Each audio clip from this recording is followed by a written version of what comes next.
Hello बच्चों, आज हमारा केमिकल काइनेटिक्स का लेक्चर नंबर 6 है। इसमें हम पढ़ेंगे initial rate method to determine rate law expression. कि जो रेट लॉ एक्सप्रेशन हमने पढ़ा था उसको हम कैसे फाइंड आउट कर सकते हैं इनिशियल रेट मेथड की हेल्प से। तो पहले हम थोड़ा सा ये रिवाइज कर लेते हैं कि रेट लॉ एक्सप्रेशन क्या था। कोई भी हमारे पास रिएक्शन है, ठीक है, कोई भी हमें रिएक्शन गिवन है। फॉर एग्जाम्पल अगर हमारे पास ये रिएक्शन है 2A + B फॉर्म्स प्रोडक्ट्स। अब इसमें जो रेट ऑफ रिएक्शन होता है वो ए की कंसंट्रेशन पे कैसे डिपेंड कर रहा है, रिएक्टेंट ए, और रिएक्टेंट बी की कंसंट्रेशन पे कैसे डिपेंड कर रहा है। मतलब ए की कंसंट्रेशन के ऊपर कौन सी पावर आनी चाहिए, एक्स वाई कुछ भी, 2 भी हो सकती है, 1 भी हो सकती है, 1/2 भी हो सकती है, -1 भी हो सकती है। ये तो ये हमें कैसे पता लगता है, रेट लॉ एक्सप्रेशन से, जो हम एक्सपेरिमेंटली फाइंड आउट करते हैं। इसी तरह बी की कंसंट्रेशन टर्म के ऊपर भी कुछ पावर होगी जिसको हम y मान लेते हैं, ठीक है। तो रेट ये क्या कहलाएगा, रेट लॉ एक्सप्रेशन कहलाएगा। इसमें क्या है, हम प्रोपोर्शनैलिटी के साइन को हटा देते थे तो उसकी जगह एक कांस्टेंट आता था जिसको क्या बोलते थे, रेट कांस्टेंट, ठीक है। तो रेट लॉ एक्सप्रेशन क्या होता है, रेट लॉ एक्सप्रेशन एक ऐसा एक्सप्रेशन है जो speed of reaction means rate of reaction, इसको हम रेट ऑफ रिएक्शन भी बोल सकते हैं, स्पीड ऑफ रिएक्शन भी बोल सकते हैं। जनरली हम रेट ऑफ रिएक्शन ही बोलते हैं रिएक्शन की स्पीड को। रेट लॉ एक्सप्रेशन एक ऐसा एक्सप्रेशन है जो रिएक्शन का रेट होता है, रिएक्शन की स्पीड होती है और उसके बीच में और मोलर कंसंट्रेशन टर्म्स है रिएक्टेंट्स की, उनके बीच में क्या रिलेशनशिप है इसको बताता है, ठीक है। कि रिएक्शन की speed molar concentration of reactants पे कितना डिपेंड कर रही है, ठीक है। ये हमें रेट लॉ एक्सप्रेशन से पता लगता है, ये हम पढ़ भी चुके हैं। आपको नहीं ध्यान आ रहा है तो आप पिछले लेक्चर्स देख लीजिए दोबारा से। इसमें क्या है, ये तो मोलर कंसंट्रेशन है रिएक्टेंट्स की, और ये x + y क्या होता था, ये जो दोनों पावर्स हैं, एक रिएक्टेंट की कंसंट्रेशन टर्म के ऊपर पावर और दूसरे रिएक्टेंट की कंसंट्रेशन टर्म के ऊपर जो पावर है, इन दोनों के सम को हम क्या बोलते थे, ऑर्डर ऑफ रिएक्शन बोलते थे, ठीक है। ये order with respect to a था x, और y जो था order with respect to b reactant था, और जो ओवरऑल ऑर्डर है वो क्या होता है, x + y, ये ऑर्डर ऑफ रिएक्शन होता है।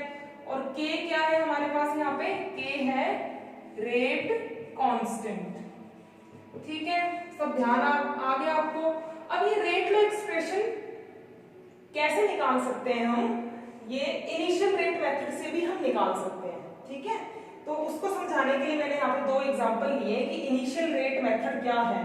ये जो इनिशियल रेट मेथड है रेट लॉ एक्सप्रेशन को फाइंड आउट करने का, मतलब x और y में क्या आएगा, 1 आएगा, 2 आएगा, 1/2 आएगा या -1 आएगा, x और y की वैल्यू फाइंड आउट करने के लिए, तभी तो रेट लॉ एक्सप्रेशन पूरा होगा। रेट लॉ एक्सप्रेशन का पता लगाने के लिए यहाँ पे 2 एग्जांपल्स मैंने दिए हैं। इनिशियल रेट मेथड से हम इसका पता लगाएंगे। तो अभी मैं इसको रब कर देती हूँ। ये तो मैंने समझाया कि रेट लॉ एक्सप्रेशन क्या होता है। पहला एग्जांपल देखो, इनिशियल रेट मेथड में हम क्या करते हैं, पहले तो मैं ये बता देती हूँ। इनिशियल रेट मेथड में हम क्या करते हैं, हमारे पास कोई रिएक्शन है, उसमें कोई भी 2 या 3 रिएक्टेंट्स हैं, जैसे यहाँ पे हमने 2 रिएक्टेंट लिए हुए हैं, 3 भी हो सकते हैं रिएक्टेंट्स, ठीक है। तो ये जो रिएक्टेंट्स हैं इनकी हम कंसंट्रेशन का पता लगा लेते हैं एक्सपेरिमेंटली, और उस कंसंट्रेशन पे हम रेट को भी डिटरमिन कर लेते हैं। रेट कैसे पता लगेगा, change in concentration divided by time करके रेट पता लग जाएगा, ठीक है। तो हम क्या करते हैं, रिएक्टेंट्स की जो कंसंट्रेशन टर्म्स हैं उसको डिटरमिन कर लेते हैं और टेबल में उसको नोट कर लेते हैं, और रेट ऑफ रिएक्शन को भी हम टेबल में नोट कर लेते हैं।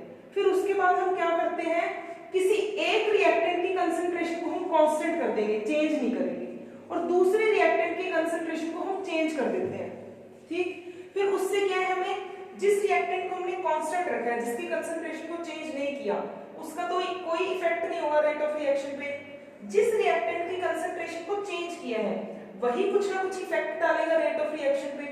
अगर उस रिएक्टेंट की कंसंट्रेशन को बढ़ाने पे रेट ऑफ रिएक्शन बढ़ रहा है, मतलब रेट ऑफ रिएक्शन उस रिएक्टेंट की कंसंट्रेशन पे डायरेक्टली प्रोपोर्शनल है, ठीक है। तो ये हम पता लगा सकते हैं कैलकुलेशन करके। तो इनिशियल रेट मेथड में क्या करना है, रिएक्टेंट्स की कंसंट्रेशन नोट कर लेनी है और रेट ऑफ रिएक्शन जो है वो नोट कर लेना है। एक टेबल की फॉर्म में उसको लिख लेना है। और उसमें हम क्या देखते हैं, एक रिएक्टेंट की कंसंट्रेशन को हम चेंज नहीं कर रहे हैं, दूसरे रिएक्टेंट की कंसंट्रेशन को चेंज कर रहे हैं और फिर देख रहे हैं कि रेट ऑफ रिएक्शन पे क्या इफेक्ट हो रहा है। फिर दूसरे स्टेप में हम क्या करेंगे, जिसकी कंसंट्रेशन चेंज नहीं की थी इस बार उस रिएक्टेंट की कंसंट्रेशन चेंज करेंगे और दूसरे रिएक्टेंट की कंसंट्रेशन को चेंज नहीं करेंगे। फिर दोबारा से देखेंगे कि रेट ऑफ रिएक्शन पे क्या इफेक्ट होता है और इस तरह से हम एक्सपोनेंट्स की जो वैल्यू है x प्लस वाई, एक्स और y की वैल्यू वो फाइंड आउट कर लेंगे।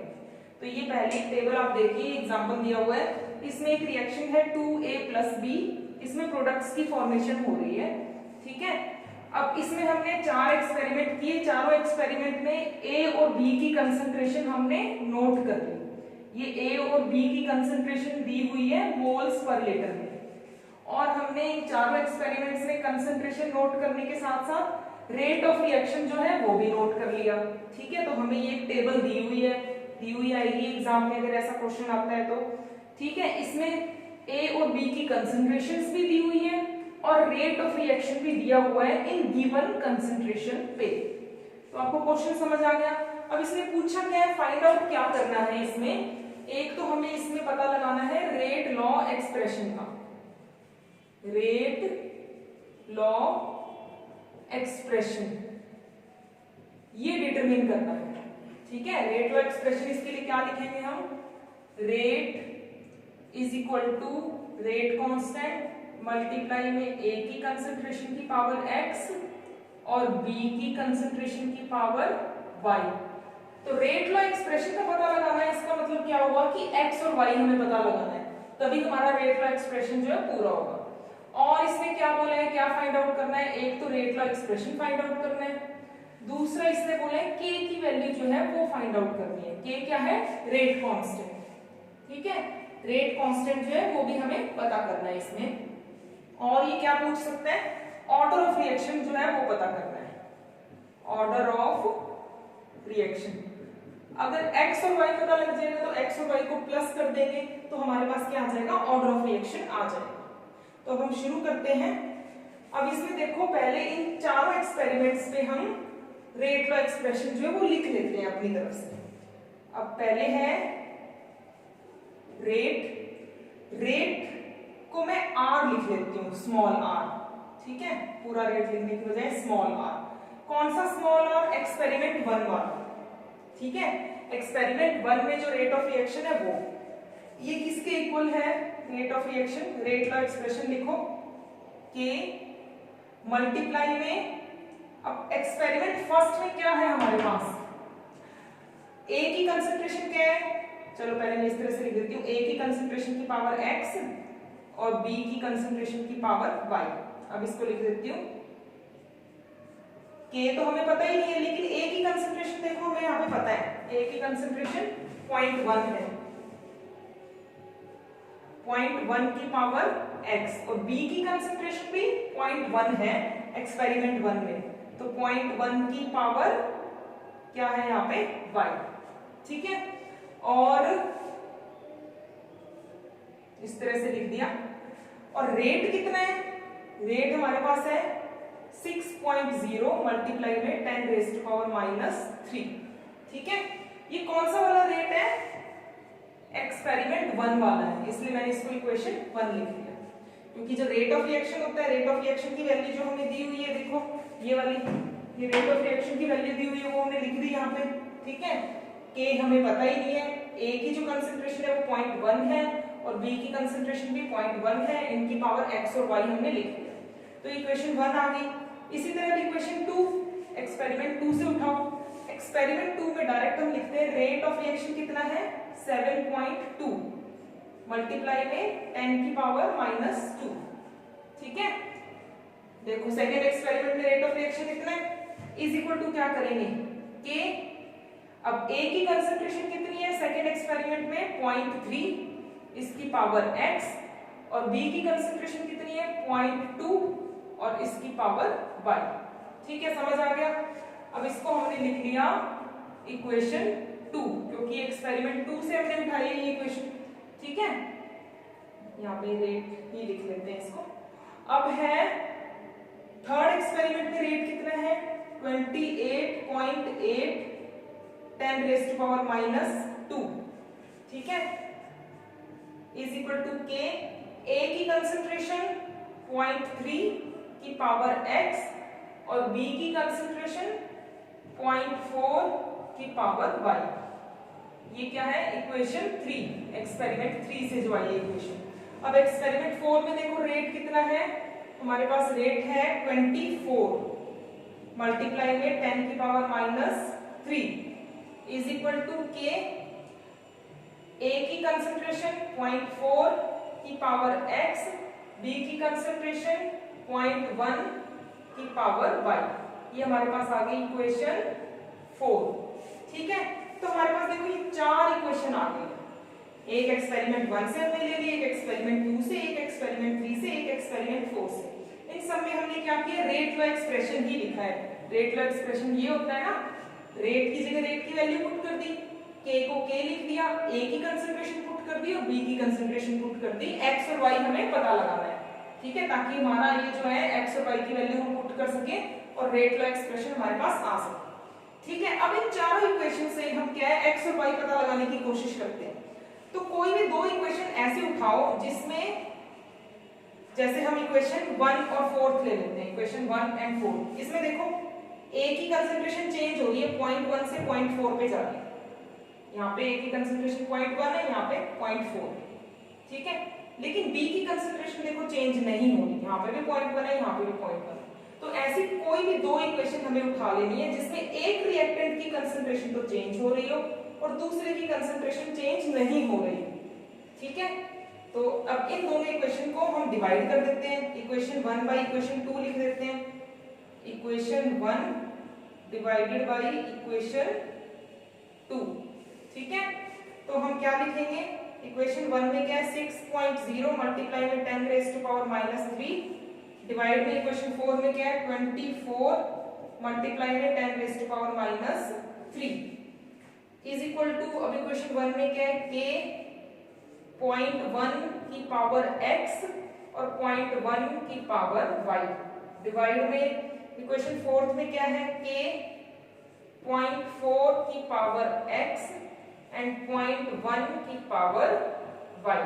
अब देखो ये B की कंसंट्रेशन लिखी हुई है, इसमें कोई चेंज नहीं हो रहा है, A की कंसंट्रेशन में चेंज हो रहा है, तो ऐसे कोई भी दो इक्वेशन हमें आपस में डिवाइड कर देनी है।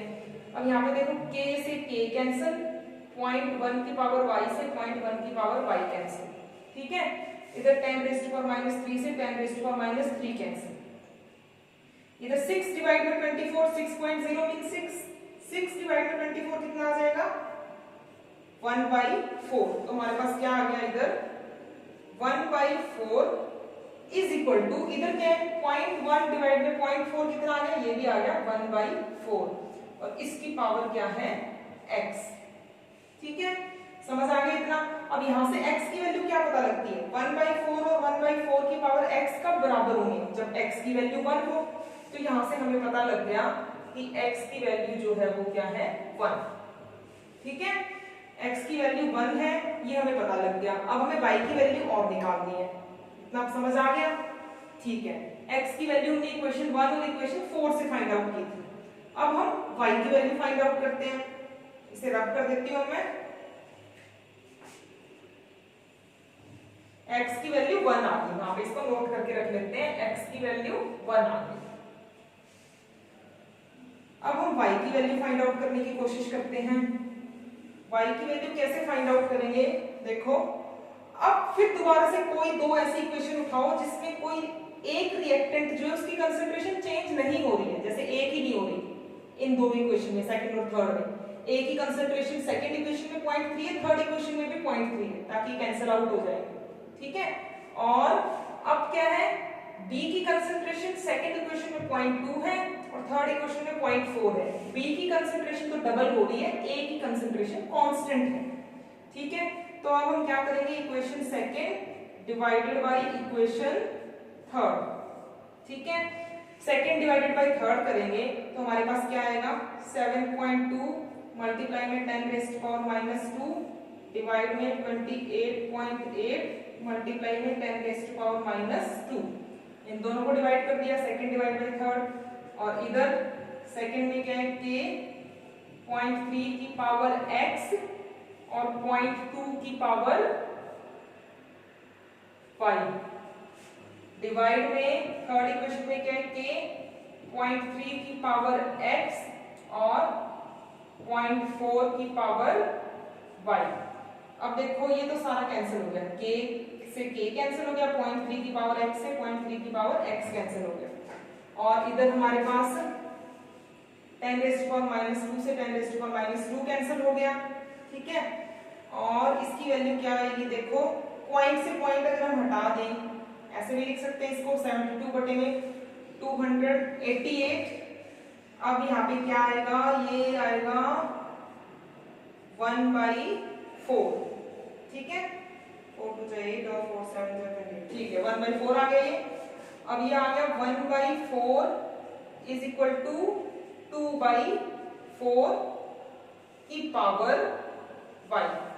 ये आ रहा है हमारे पास 2/4 मतलब 1/2, तो 2/4 को क्या लिख सकते हैं, 1/2 की पावर y, ठीक है। तो इस साइड तो आ गया 1/4 इज इक्वल टू, यहाँ पे आ गया 1/2 की पावर y, ठीक है।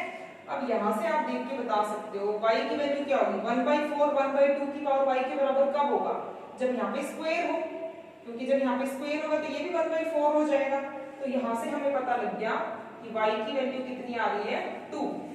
x की वैल्यू 1 आई थी, y की वैल्यू 2 आ गई, ठीक है। अब ये दोनों अगर हमारे पास कैलकुलेट हो गए हैं तो हम रेट लॉ एक्सप्रेशन लिख सकते हैं। हमारे पास रेट लॉ एक्सप्रेशन क्या आ जाएगा, rate is equal to k, a की पावर x थी, x की जगह आ गया 1, और b की पावर y थी, y की जगह आ गया 2। तो ये हमारा रेट लॉ एक्सप्रेशन तो हमने डिटरमिन कर लिया, ठीक है। अब हमें क्या डिटरमिन करना है, order of reaction. Order of reaction क्या आएगा, x प्लस y मतलब 1 प्लस 2 मीन्स 3 हमारे पास क्या आ गया, ऑर्डर ऑफ रिएक्शन। ये क्या हो गया, ऑर्डर ऑफ रिएक्शन, ठीक है। तो 3 हमारे पास ऑर्डर ऑफ रिएक्शन हो गया। अब हमें क्या फाइंड आउट करना है, k। अब हमें k फाइंड आउट करना है, इसको मैं रब कर देती हूँ, हम k फाइंड आउट करते हैं। अब देखो k फाइंड आउट करने के लिए हम क्या करें, किसी भी एक एक्सपेरिमेंट में, किसी भी एक फर्स्ट सेकंड थर्ड किसी भी एक एक्सपेरिमेंट में सारी वैल्यूज को पुट कर, ठीक है। जैसे हम फर्स्ट में पुट कर रहे हैं, अब फर्स्ट एक्सपेरिमेंट को हम दोबारा से लिखें, इसके लिए रेट लॉ एक्सप्रेशन क्या है, 6.0 मल्टीप्लाई में 10⁻³ इज इक्वल टू k, और 0.1 की पावर क्या आएगा, a की पावर क्या है 1, 0.1 की पावर x की वैल्यू 1 पुट कर दी, और y की वैल्यू 2 पुट कर दी, 0.1 की पावर यहाँ पे क्या आ गया हमारे पास 2। अब ये सारी वैल्यूज हमने पुट कर दी, सब कुछ हमें नोन है, सिर्फ k निकालना है, तो हम निकाल सकते हैं, ठीक है।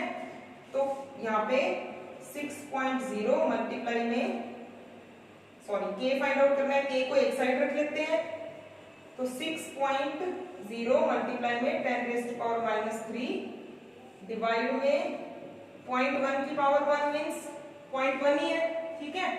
अब ये वाला 0.1 की पावर 2 है, 0.1 की पावर 2, ठीक है। तो ये हमारे पास k आ जाएगा। अब मैं इसको क्या लिख सकती हूँ, 0.1 की पावर 2 का क्या मतलब हुआ, 0.1 मल्टीप्लाई में 0.1, ये हो गया हमारे पास, ठीक है।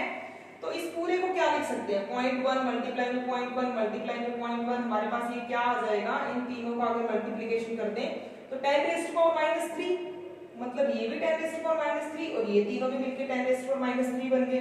तो k की वैल्यू क्या आ गई है, k की वैल्यू आ गई है 6। अब इसकी यूनिट्स क्या लिखोगे, यूनिट्स क्या लिखोगे, देखो अब ऑर्डर ऑफ रिएक्शन पे डिपेंड करती है यूनिट। अब यहाँ पे ऑर्डर ऑफ रिएक्शन क्या आया था 3, ठीक है। तो rate is equal to k होता है मल्टीप्लाई में कंसंट्रेशन, ये भी कंसंट्रेशन है, ये भी कंसंट्रेशन है, अगर यूनिट्स की बात करें, ठीक है। तो यहाँ पे इन दोनों की पावर हम क्या लिख सकते हैं, इन दोनों की पावर 3, ठीक है। जब हमें यूनिट्स निकालनी है तो कंसंट्रेशन और कंसंट्रेशन ही है ये दोनों, तो इन दोनों को कंसंट्रेशन लिख दिया और पावर ऐड हो जाएगी इनकी, ठीक है। तो ये आ गया अब K की यूनिट निकालनी है, तो जो भी रेट की यूनिट होगी डिवाइड में जो कंसंट्रेशन की यूनिट होगी उसकी पावर आ जाएगी 3। अब रेट की यूनिट क्या होती है?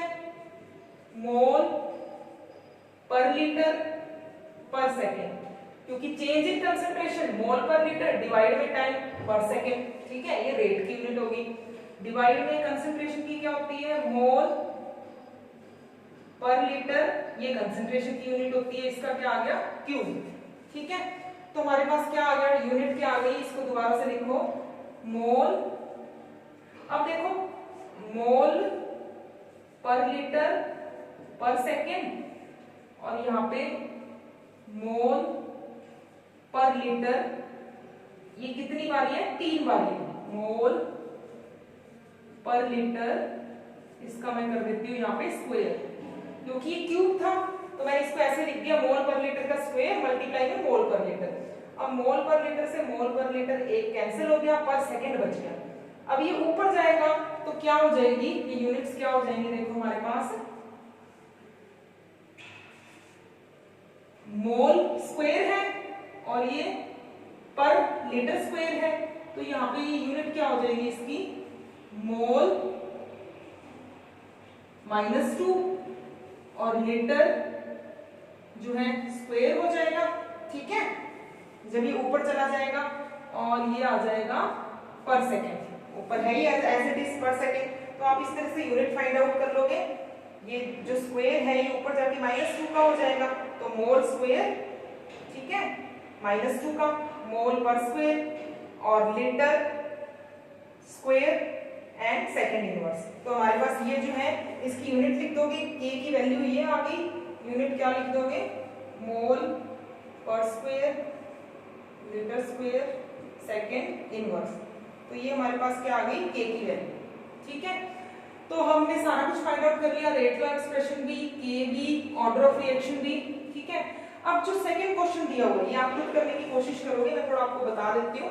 सेकंड क्वेश्चन में हमें एक वही इसी तरह इक्वेशन दी हुई है रिएक्शन, इसमें A की कंसंट्रेशन मेजर की हुई है 3 एक्सपेरिमेंट्स में, और B की कंसंट्रेशन भी मेजर की हुई है 3 एक्सपेरिमेंट्स में, और तीनों बारी में हमने रेट ऑफ रिएक्शन जो है वो भी मेजर कर ली है, ठीक है। तो आप इसी तरह इन तीनों के लिए यहाँ पे क्या है? रेट लॉ एक्सप्रेशन जो है वो लिख दो, 3 इक्वेशन आ जाएंगी।